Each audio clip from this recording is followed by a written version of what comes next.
नमस्कार। प्रथमे भिडियोटी देखिबा तापरे कथा हेबा। गाय को नेशनल एनिमल डिक्लेयर किया जाए, जैसे पीकॉक को, मोर को, काउस को नेशनल बर्ड डिक्लेयर किया है, हॉकी को नेशनल गेम डिक्लेयर किया है, इसी तरह से इसको किया जाए। कथारे अछि जिए जेते जालिया सिए सेते हालिया। 2014 परठारु 2026 भितरे जेते टाउटरी डहरामी करी आसीच, आज जो सेई गोष्ठी मानकर आज पर्दाभास हेइची। आमर मुस्लिम समाज मध्य जे गाई को राष्ट्रीय पशु घोषणा करा जाऊ दाबी करुछंती।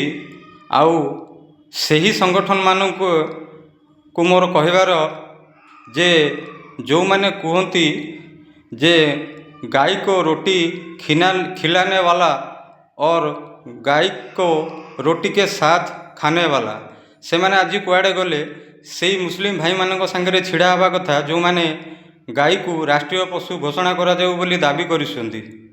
ना तमे माने केवल से नेता मानक हिंदू ना सामाजिक हिंदू। मोर यह प्रश्न जे जो नेता माने कहती हिंदू खतरा रे अछि, एइथरक आमर सरकार हो गले आमे गो हत्या उपरे संपूर्ण बैन लगे देबू। संपूर्ण बैन जदि लगे देवार अछि तो एबे लगांतु, कारण बंगला आउ हैदराबाद रो मुस्लिम समाज 27 तारिख बकरी ईद रे सेमाने संपूर्ण भाव गाई हत्या को बहिष्कार करिसंती। सेही मुस्लिम समाज को धन्यवाद।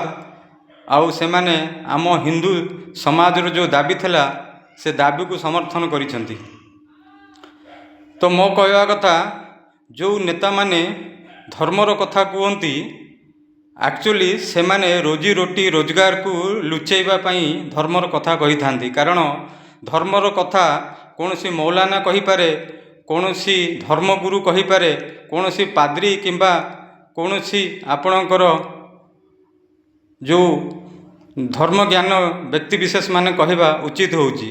जदि नेता माने धर्म विषय कहती तो आपण बुझी नेबा दरकार कथा जे आमर रोजी रोटी बा आमर अधिकार को यही नेता हनन करने उद्देश्य रे आमको भूल भुलैया कथा कहूची।